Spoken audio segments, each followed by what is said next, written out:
Hello students, good morning to all of you students. आज के इस वीडियो में हम क्लास 10th के चैप्टर लाइफ प्रोसेस या जब प्रक्रम क्या होता है इसकी स्टडी करेंगे। स्टूडेंट्स, ये चैप्टर काफ़ी इम्पोर्टेंट है और एग्जाम में इस चैप्टर से क्वेश्चन निश्चित आता है। ये जो क्वेश्चन आता है यह चित्र के रूप में भी आता है और किसी भी प्रकार के आंसर के रूप में भी आता है। लॉन्ग आंसर टाइप भी आ सकता है और शॉर्ट आंसर टाइप भी आ सकता है। तो आपको इस चैप्टर की डिटेल टॉपिक वाइज स्टडी करनी है जिससे कि आपका कोई भी क्वेश्चन एग्जाम में छूट ना पाए, स्किप ना हो पाए। तो स्टूडेंट्स, सबसे पहले क्वेश्चन आता है कि पृथ्वी पर पाए जाने वाले पदार्थ कितने प्रकार के होते हैं। तो इसका आंसर है पृथ्वी पर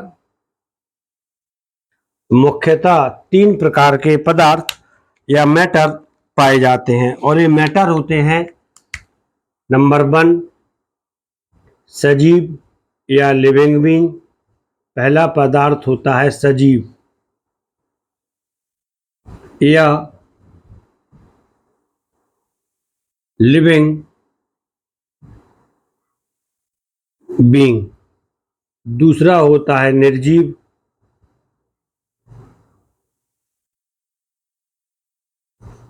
या नॉन लिविंग।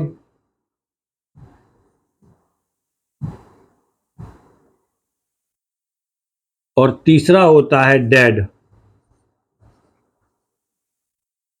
या मृत। यहाँ पर अधिकांश बच्चे निर्जीव और मृत दोनों के लिए एक समान समझ लेते हैं, जो कि गलत होता है। तो सबसे पहला क्वेश्चन आता है सजीव।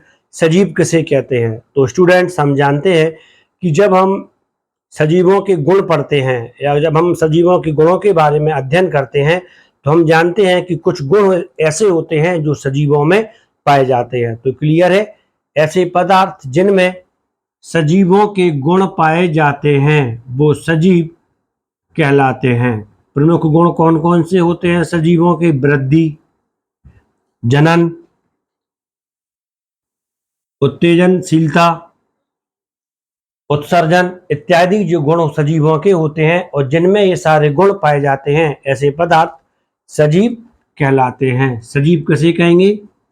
जिनमें सजीवों के गुण पाए जाते हैं। निर्जीव किसे कहते हैं? जिनमें या वे पदार्थ जिनमें सजीवों के गुण नहीं पाए जाते, ऐसे पदार्थ निर्जीव पदार्थ कहलाते हैं। लेकिन इन पदार्थों में पहले सजीवों के गुण पाए जाते थे। वर्तमान में इनमें सजीवों के गुण नहीं हैं, लेकिन ऐसे पदार्थों में पहले सजीवों के गुण होते थे। जैसे प्लांट, पहले इनमें सजीवों के गुण पाए जाते थे या इनमें सजीवों के गुण होते थे। जैसे हम लेते हैं प्लांट जब इसमें फोटोसिंथेसिस हो रहा है, रेस्पिरेशन हो रहा है, ट्रांसपिरेशन हो रहा है, तो ये सारे गुण सजीवों के गुण हैं जो कि प्लांट में है। लेकिन जब प्लांट में ये सारे वाइटल एक्टिविटीज या ये सारी प्रक्रियाएं रुक जाती हैं तब प्लांट निर्जीव हो जाता है, नॉन लिविंग हो जाता है। तो क्लियर है, ये निर्जीव कहलाएगा। जैसे प्लांट सजीव है और जो लकड़ी की कोई भी लकड़ी ले लें हम, ये लकड़ी निर्जीव कहलाएगी। और मृत या डेड किसे कहते हैं? डेड वो पदार्थ होते हैं जिनमें कभी सजीवों के गुण नहीं होते हैं, जिनमें कभी भी सजीवों के गुण नहीं थे। जैसे पत्थर,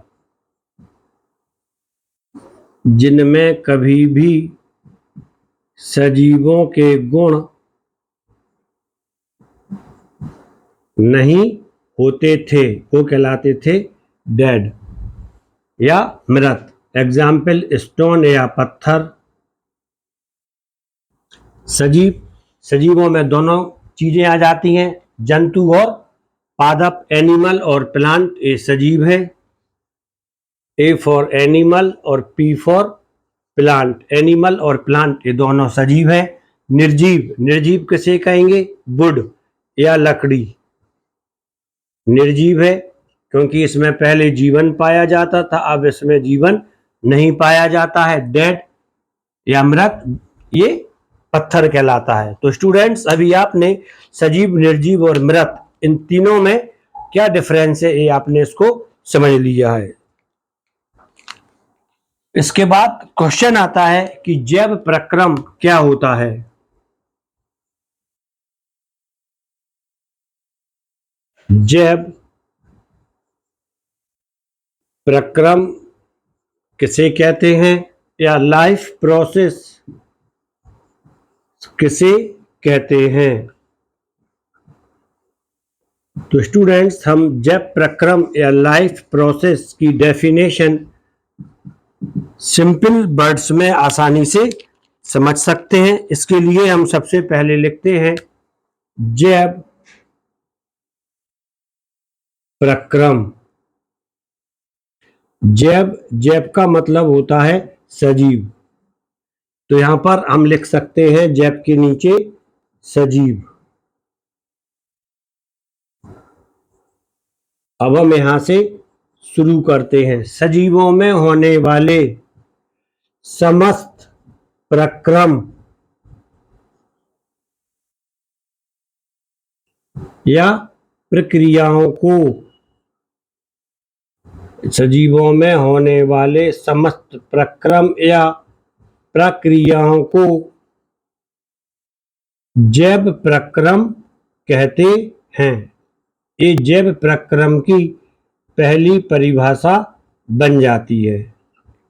सजीवों में होने वाली समस्त प्रक्रम या प्रक्रियाओं को जैव प्रक्रम कहते हैं। ये इसकी पहली परिभाषा बन जाती है या इसकी पहली डेफिनेशन बन जाती है। अब क्वेश्चन आता है क्या हम इसकी दूसरी डेफिनेशन भी दे सकते हैं?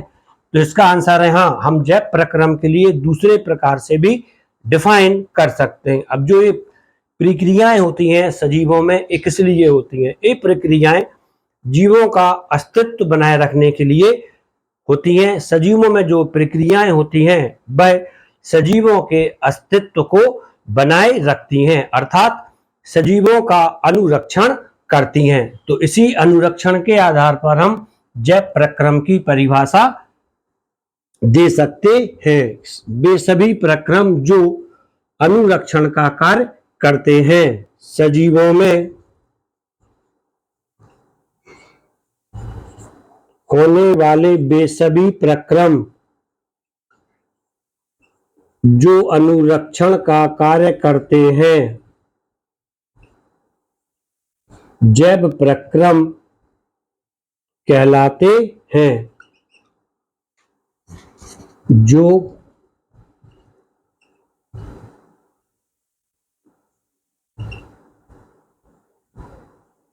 अनुरक्षण का कार्य करते हैं, अर्थात सजीवों का अस्तित्व बनाए रखने का कार्य करते हैं,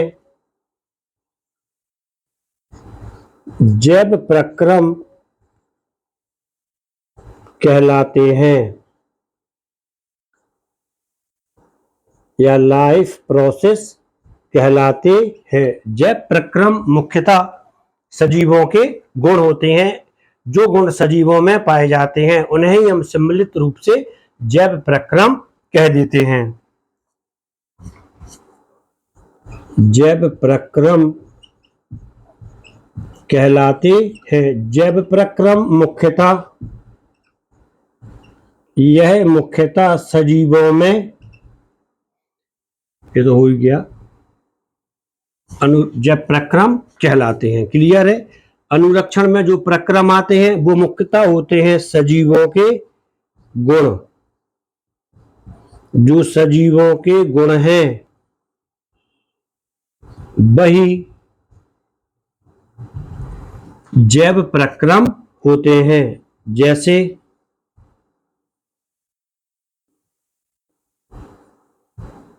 वही जैव प्रक्रम होते हैं या लाइफ प्रोसेस कहलाते हैं। क्वेश्चन आता है कैसे, तो जो सजीवों के गुण में आप सबसे पहले देख लें। पोषण सजीवों का गुण है, ये जैव प्रक्रम है।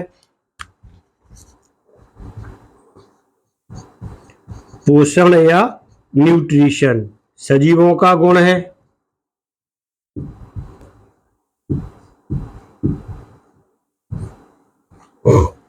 श्वसन या रेस्पिरेशन, यह भी सजीवों का गुण है और श्वसन भी एक जैव प्रक्रम है।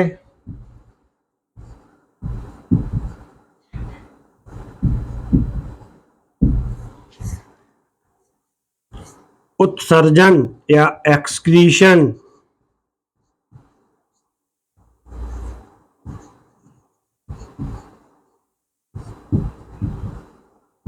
यह भी सजीवों का गुण है जो कि जैव प्रक्रम में आता है। जनन रिप्रोडक्शन, ये भी सजीवों का गुण है जो कि जैव प्रक्रम में आता है। तो स्टूडेंट्स, आप इस आधार पर सजीव और निर्जीव में अंतर भी आसानी से लिख सकते हैं। कैसे लिख सकते हैं? सजीवों में पोषण होता है, निर्जीवों में नहीं होता है। सजीवों में श्वसन होता है, निर्जीवों में नहीं होता है। सजीवों में उत्सर्जन होता है, निर्जीवों में नहीं होता है। सजीवों में जनन होता है, निर्जीवों में जनन नहीं होता है। तो स्टूडेंट्स, आप इतना टॉपिक आसानी से समझ सकते हैं। अब इसके बाद क्वेश्चन आता है कि सजीवों में होने वाला पोषण क्या कहलाता है, अर्थात हम पोषण को किस प्रकार से डिफाइन कर सकते हैं। और जो सजीव दो प्रकार के होते हैं, एनिमल और प्लांट, तो क्या पोषण या न्यूट्रिशन सजीवों में, एनिमल में ही होता है या प्लांट में भी होता है? तो स्टूडेंट्स, अब हम इसी टॉपिक के आधार पर, एनिमल और प्लांट के आधार पर ये सारी प्रॉपर्टीज की स्टडी करेंगे। इसको अब रफ करते हैं। सबसे पहला क्वेश्चन, पोषण या न्यूट्रिशन क्या होता है? तो स्टूडेंट्स, पोषण शुरू होता है भोजन से, लेकिन जो भोजन होता है ये पोषण नहीं है। पोषण या न्यूट्रिशन भोजन से शुरू तो होता है, लेकिन भोजन पोषण या न्यूट्रिशन नहीं होता है। तो सबसे पहले क्वेश्चन आता है कि हम पोषण किसे कहते हैं?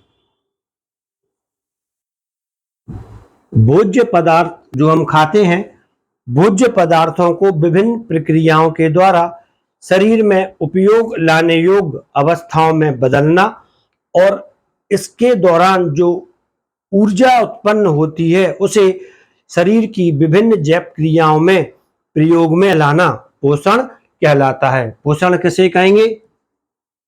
भोज्य पदार्थों को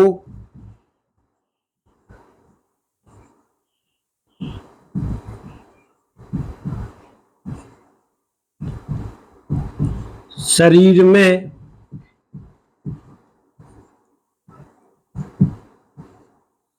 उपयोग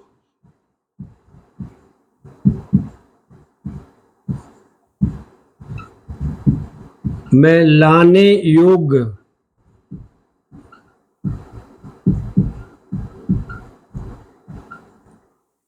अवस्था में परिवर्तित करना,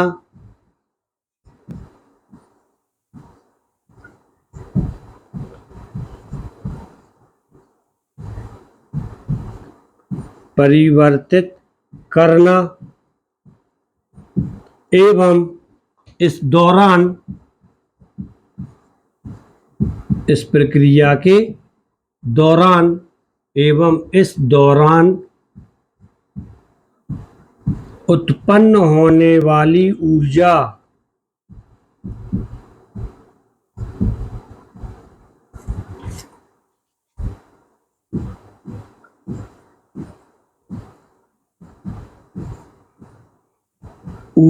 का प्रयोग करना जैविक क्रियाओं के लिए पोषण कहलाता है। क्वेश्चन आता है पोषण ये पौधों में होता है कि जंतुओं में होता है, तो इसका आंसर है पोषण एनिमल और प्लांट दोनों में होता है।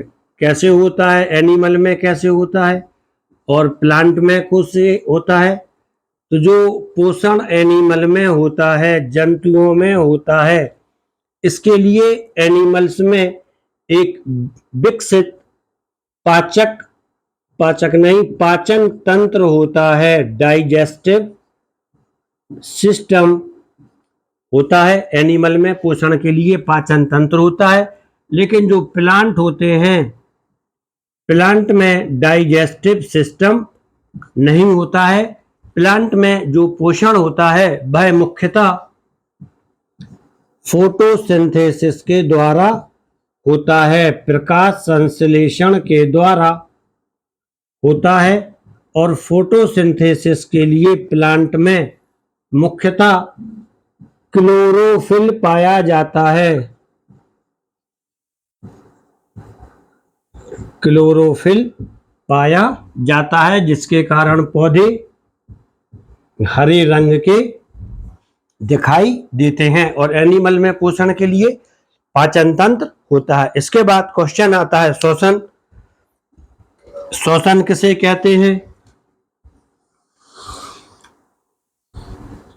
श्वसन का मतलब सिर्फ सांस लेना ही नहीं होता है कि हमने जो सांस ले ली और सांस छोड़ दी तो ये श्वसन हो गया। इसके लिए हम इंस्पिरेशन और एक्सपिरेशन बोलते हैं। सांस लेना इंस्पिरेशन और सांस के लिए बाहर छोड़ना एक्सपिरेशन कहलाता है। श्वसन किसे कहेंगे? तो जो श्वसन या रेस्पिरेशन होता है,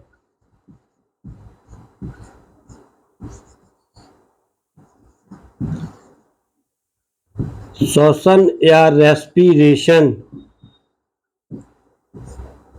यह एक एंजाइमी क्रिया होती है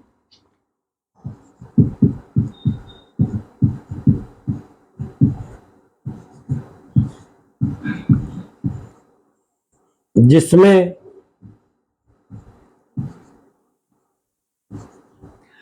ऑक्सीजन की उपस्थिति में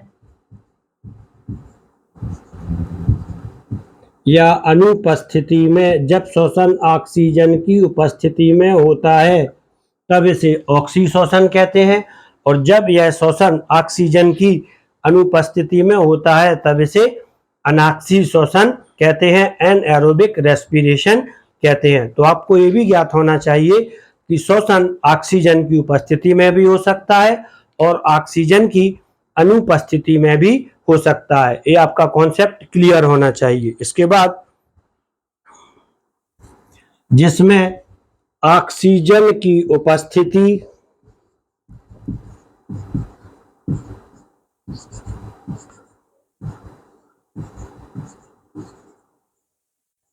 या अनुपस्थिति में, ऑक्सीश्वसन ऑक्सीजन की उपस्थिति या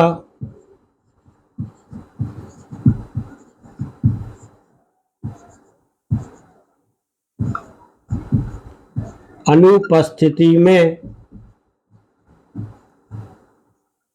भोज्य पदार्थों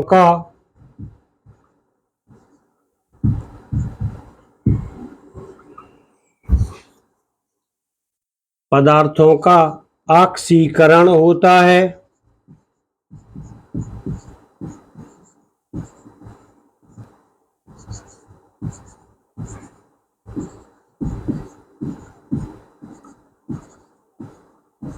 जिसके फलस्वरूप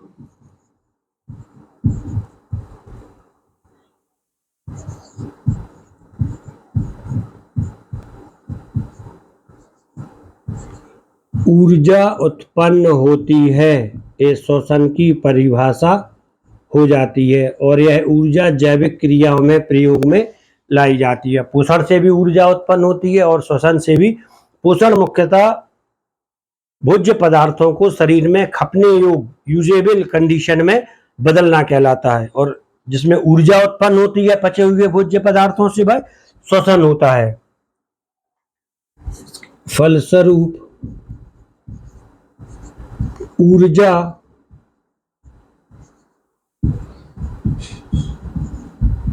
उत्पन्न होती है, ये श्वसन कहलाता है। अब क्वेश्चन आता है श्वसन किस में होता है, एनिमल में या प्लांट में? तो इसका आंसर है श्वसन एनिमल और प्लांट दोनों में होता है। एनिमल में श्वसन के लिए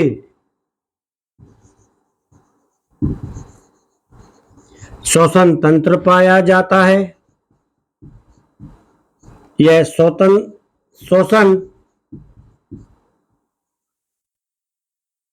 तंत्र पाया जाता है। और जो जंतुओं में श्वसन होता है, रेस्पिरेशन होता है, यह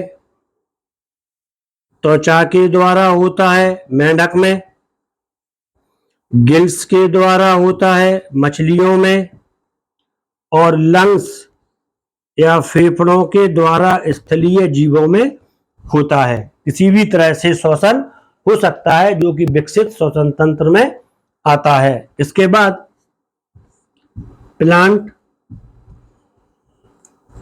प्लांट में जो श्वसन होता है यह मुख्यतः स्टोमेटा या रंध्र के द्वारा होता है।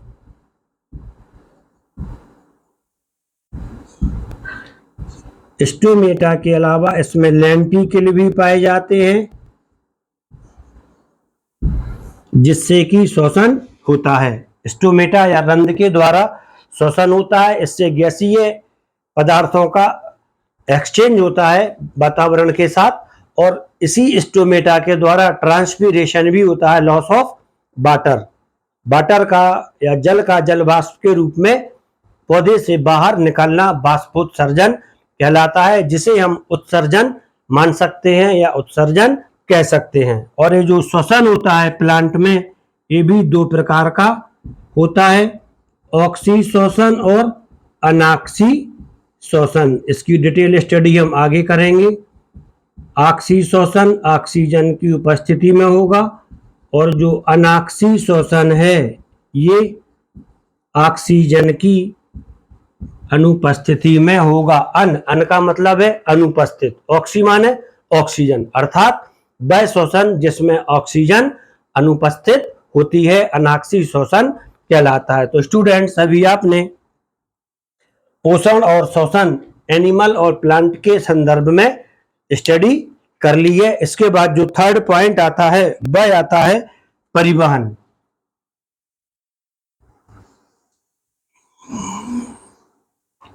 परिवहन क्या कहलाता है? क्या प्लांट में परिवहन होता है, एनिमल में परिवहन होता है? तो इसका आंसर है हाँ। एनिमल और प्लांट दोनों के शरीर में कुछ ना कुछ क्रियाएं हमेशा होती रहती हैं, जिसके फलस्वरूप उपयोगी और अनुपयोगी दोनों प्रकार के पदार्थ बनते रहते हैं। और उपयोगी पदार्थ शरीर के द्वारा उपयोग कर लिए जाते हैं, अनुपयोगी पदार्थ शरीर से बाहर निकाल लिए जाते हैं। तो जो उपयोगी पदार्थ हैं उन्हें जहां पर उनका उपयोग होता है वहां तक शरीर का कोई ना कोई अंग ले जाता है, पहुंचाता है, और जो हानिकारक पदार्थ होते हैं इन्हें शरीर के बाहर विशिष्ट अंगों के द्वारा निकाला जाता है। तो इन्हें भी वहां तक पहुंचाना होता है, जिसे हम परिवहन कहते हैं, वैस्कुलर सिस्टम भी कहते हैं। तो यहाँ पर थर्ड पॉइंट जो आता है वह होता है परिसंचरण तंत्र। थर्ड पॉइंट आता है सर्कुलेटरी सिस्टम, परिसंचरण तंत्र या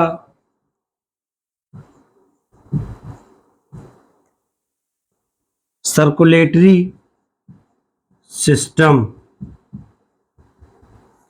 एनिमल और प्लांट दोनों में होने वाली जैविक क्रियाओं के फलस्वरूप, यहाँ पर लिख दिया ए एनिमल, पी प्लांट। एनिमल और प्लांट में होने वाली जैविक क्रियाओं के फलस्वरूप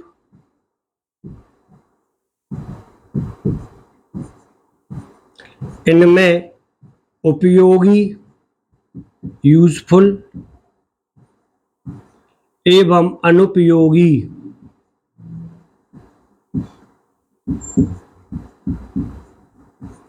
दोनों प्रकार के पदार्थ बनते हैं और इन पदार्थों को शरीर के उचित अंग तक पहुंचाना परिसंचरण कहलाता है।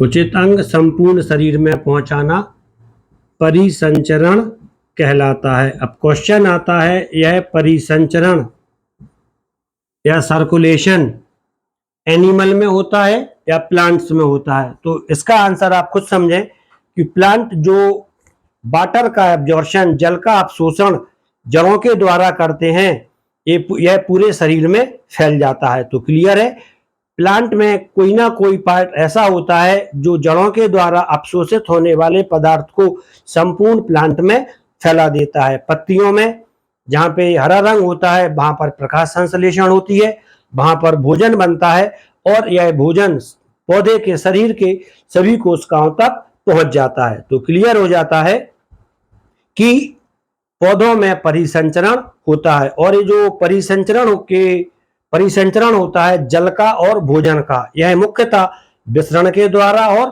परासरण के द्वारा होता है, जो कि काफी सूक्ष्म रिएक्शन होती हैं और इन्हीं सूक्ष्म रिएक्शन के द्वारा या सूक्ष्म अभिक्रियाओं के द्वारा हम सजीवों और निर्जीवों में अंतर स्थापित करते हैं। जिनमें ये सूक्ष्म क्रियाएं होती हैं या सूक्ष्म अभिक्रियाएं होती हैं वो सजीव कहलाते हैं और जिनमें ये क्रियाएं नहीं होती हैं वो निर्जीव कहलाते हैं या डेड कहलाते हैं। ये टॉपिक यहाँ पे इंपॉर्टेंट हो जाता है।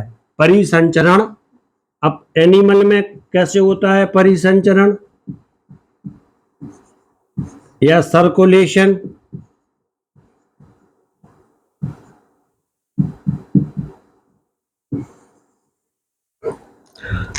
एनिमल में इसके लिए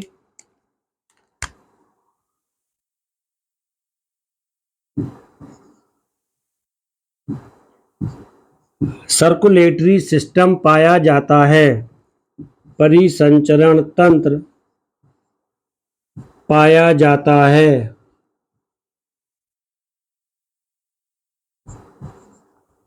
सर्कुलेटरी सिस्टम या परिसंचरण तंत्र पाया जाता है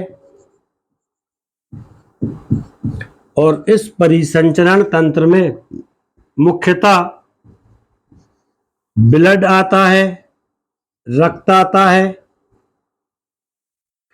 ये तरल संयोजी ऊतक है,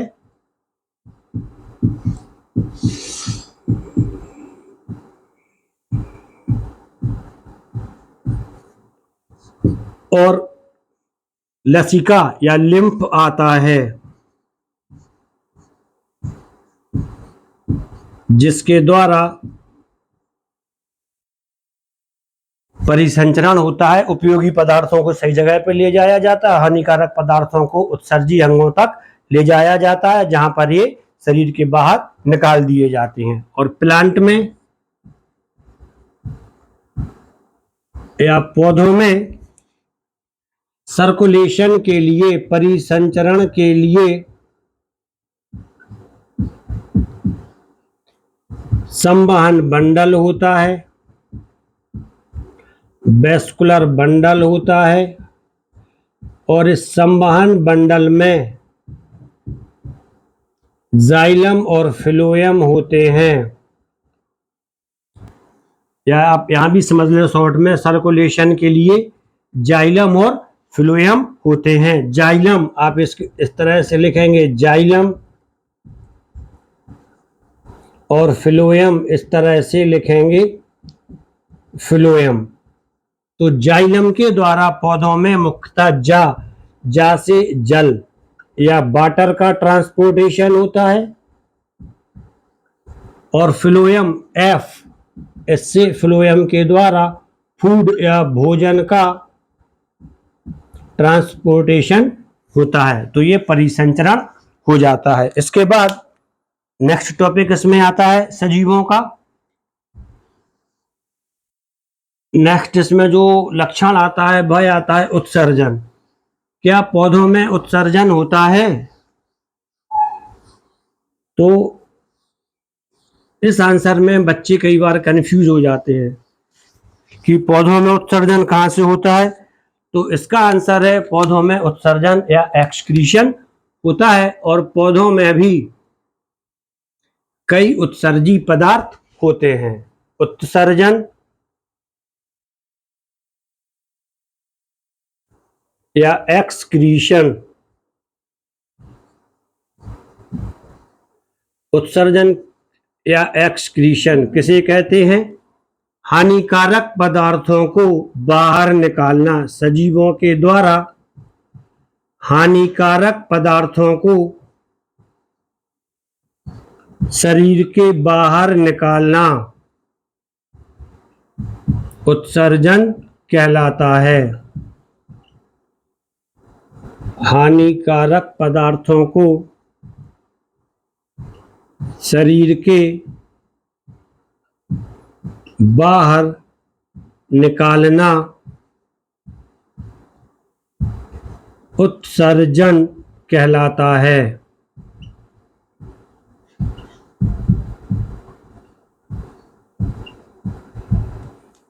हानिकारक पदार्थों को शरीर के बाहर निकालना उत्सर्जन कहलाता है। उत्सर्जन एनिमल में भी होता है और प्लांट में भी होता है, लेकिन एनिमल में उत्सर्जन के लिए एक निश्चित अंग तंत्र पाए जाते हैं और प्लांट में डेफिनेट अंग तंत्र नहीं होते हैं। एनिमल में जो उत्सर्जन होता है यह उत्सर्जन तंत्र या एक्सक्रीटरी सिस्टम के द्वारा होता है, और एनिमल का प्रमुख उत्सर्जी अंग वृक्क या किडनी होता है। इनका प्रमुख उत्सर्जी अंग वृक्क या किडनी होता है। वृक्क या किडनी होता है। प्लांट में जो उत्सर्जन होता है, प्लांट में होने वाला उत्सर्जन रेनिन, लेटेक्स व गम या गोंद के द्वारा होता है। जो गम या गोंद होती है यह प्लांट की सेल वॉल से बनती है। गम प्लांट की सेल वॉल से बनती है, जिसे हम गोंद बोलते हैं। लेटेक्स है, रेजिन है, ये सारे प्लांट के उत्सर्जी पदार्थ होते हैं। तो स्टूडेंट्स, इसके बाद आप देखते हैं प्लांट में रिप्रोडक्शन होता है, एनिमल में भी रिप्रोडक्शन होता है। प्लांट और एनिमल दोनों में रिप्रोडक्शन की मेथड सामान्य होती है। जैसे रिप्रोडक्शन या जनन, अपने जैसे प्रतिरूप उत्पन्न करने की क्षमता के लिए जनन कहते हैं। प्लांट में निषेचन होता है, एनिमल में निषेचन होता है। इसके बाद एनिमल और प्लांट दोनों में जाइगोट बनता है, जिससे कि नई जंतु का, नए पादप का निर्माण होता है। रिप्रोडक्शन एनिमल और प्लांट दोनों में होता है। डिटेल स्टडी के लिए आप जीव जनन कैसे करते हैं उसके वीडियो की स्टडी कर सकते हैं। एनिमल और प्लांट ये दोनों में होता है। एनिमल और प्लांट दोनों में सेक्सुअल एसेक्सुअल रिप्रोडक्शन होता है। लेकिन प्लांट में एक विशिष्ट प्रकार का रिप्रोडक्शन भी होता है, कायिक जनन। एनिमल में एक कायिक जनन नहीं होता है। कुछ में क्षमता होती है, जैसे तारा मछली की, जैसे हम पावर ऑफ रीजेनरेशन बोलते हैं, पुनरुद्भवन की क्षमता बोलते हैं।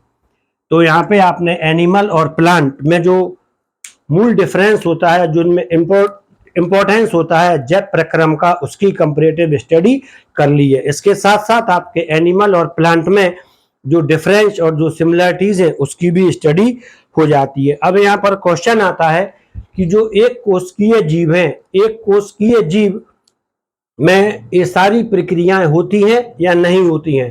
तो इसका आंसर होता है कि एक कोशिकीय जीवों में श्वसन, उत्सर्जन, जनन ये सारी प्रक्रियाएं होती हैं और ये प्रक्रियाएं मुख्यतः विसरण के द्वारा होती हैं। जनन को छोड़ के फूड वगैरह का ट्रांसफर है विसरण के द्वारा होगा, उत्सर्जन, ये सारी प्रोसेस मुख्यतः विसरण के द्वारा होते हैं। और जो बहुकोशिकीय जीव होते हैं उनमें विशिष्ट प्रकार के तंत्र पाए जाते हैं, जिसे हम अगले वीडियो में स्टडी करेंगे, उसकी सिलेक्टिव स्टडी करेंगे और डिटेल स्टडी भी करेंगे। तो स्टूडेंट्स, आप लगातार मेरे साथ जुड़े रहें, वीडियो के लिए लाइक करें, शेयर करें और चैनल के लिए सब्सक्राइब कर दें, जिससे आपके कोई कॉन्सेप्ट छूटे नहीं। स्टूडेंट्स, यहाँ पर जो पढ़ाने का उद्देश्य होता है वह एग्जाम पास करना नहीं है। एग्जाम पास करने के लिए लिमिटेड मार्क्स चाहिए होते हैं, वो सभी बच्चों के आ जाते हैं, but marks are not the criteria of intelligency. तो मार्क्स लाना उतनी बड़ी बात नहीं है, पेपर में पास होना उतनी बड़ी बात नहीं है। जितना इम्पोर्टेंट फैक्टर ये होता है कि आपको सब्जेक्ट पर नॉलेज है, सब्जेक्ट पर ग्रिप है या नहीं। तो मेरी यही कोशिश रहती है कि आपकी सब्जेक्ट पर अच्छी ग्रिप बन जाए, अच्छा ग्रिप आ जाए आपका, और आपका किसी ना किसी कंपटीशन में सिलेक्शन होता रहे, ये मेरा एम होता है। तो आप लगातार मेरे साथ जुड़े रहें। Thank you.